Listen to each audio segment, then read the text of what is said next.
Are you someone who tries to get as much done as possible during the day just to be productive? Are you pushing through the day and just feeling exhausted at the end and just feeling like dropping the ball? Well, sometimes the things we think are helping us are actually holding us back, and I've had to learn this the hard way. If you feel stuck, or if you feel like you've put in all this effort and you're not getting anywhere, this video is for you. In today's video, I'm going to share with you 5 habits that I thought were healthy, but that actually kept me stuck and addicted to sugar. I'm going to share with you what I've learned to do instead so that sugar is no longer my go-to and so that I can live a very healthy and balanced lifestyle. I'm Katerina. I'm a registered clinical counselor here in beautiful Australia and a registered dance movement therapist. And I would love you to discern the information that you're learning in these videos to see how they apply to your situation and your life. And please seek medical advice from your trusted medical professional, such as your doctor, if you are concerned for your health. Now, let's get into it. Healthy habit number 1 that kept me stuck. Overscheduling my day. I was planning out almost every minute of my day just to be productive and to get things done.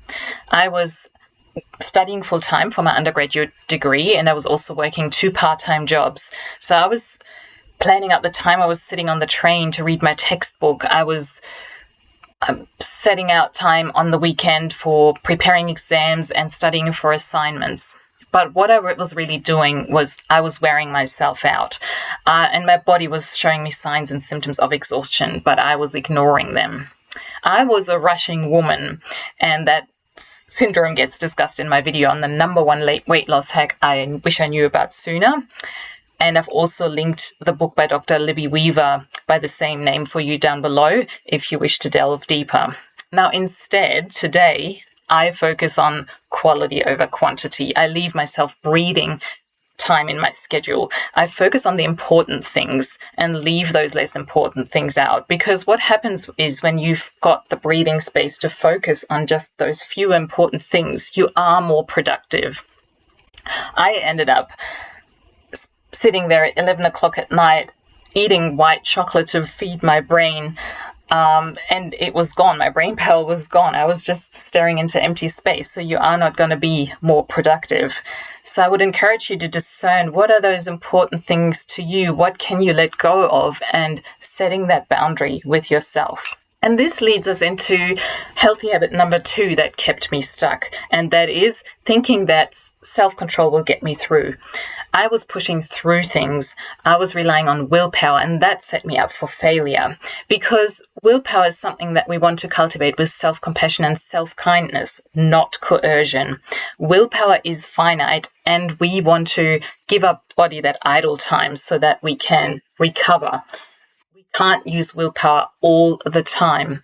And I've got a book by Dr. Kelly McGonigal on the willpower instinct. She talks about how to cultivate willpower and self-control with self-compassion and self-kindness. She gets you to reflect on what you can do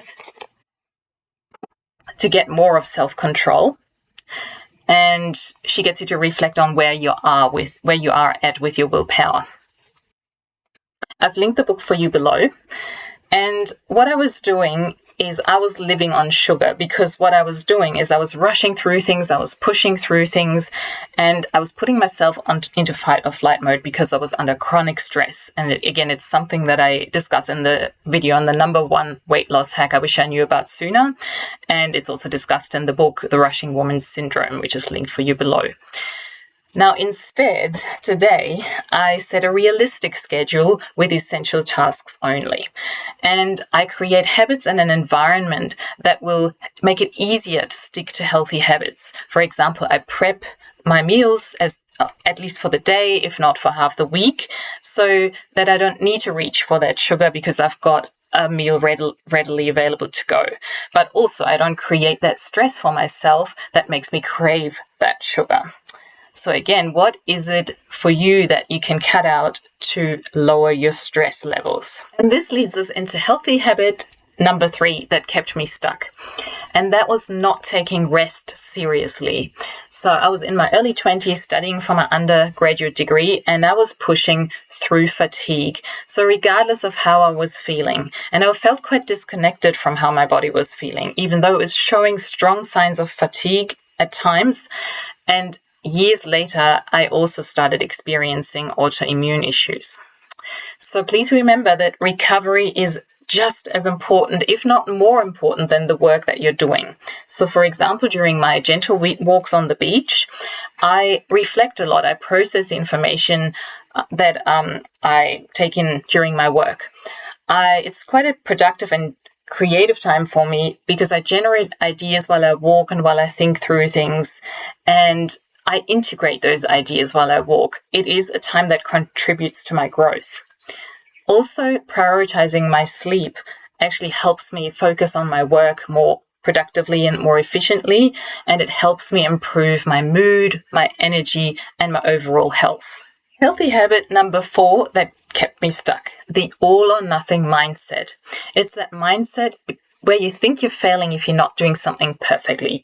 You either go hard or you don't go at all. And I have an example in the video on 3 simple mindset shifts for weight loss, where I talk about my mindset that I was in at the time, that I could not have chocolate during the week. And if I had chocolate, I would just go out and have the whole block anyway, because I've broken the rule and it's all over now, rather than creating a sustainable, healthy lifestyle.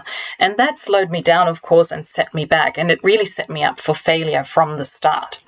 Now, instead, I focus on progress, or even tendencies towards progress, because a little bit every day is so much better than nothing. So I focus on small but sustainable changes over time, because small changes add up very, very quickly. And I talk a little bit about that in the video on more weight loss hacks, where I suggest gradually swapping out processed foods for healthy foods, just a little bit at a time.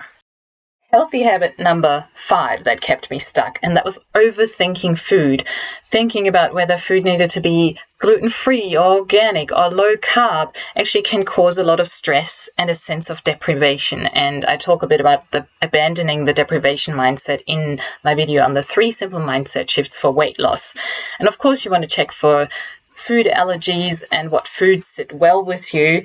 But in general, just trying a whole foods diet and seeing what whole foods you like eating and trying them in different combinations and swapping out those ultra-processed foods step by step and gradually for whole foods is going to be a much easier and more efficient way to leading a healthy and balanced lifestyle.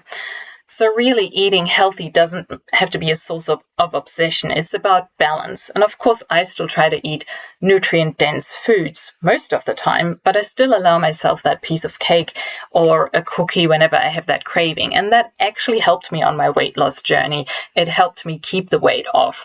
And that's because I no longer have to deprive myself of those foods. I can answer those cravings, have a little bit, have things in moderation, and then move on, rather than having to binge on them because they were that sense of rarity that came with those foods. So it's really about balance, not perfection. Changing these habits has been a game changer for me. So if any of these habits sound familiar to you, I encourage you to reevaluate. Healthy habits are meant to be life-affirming, not add extra stress. So let's aim for balance, progress, and sustainability, not perfection. Thank you so much for coming on this journey with me. I'll see you in the next video.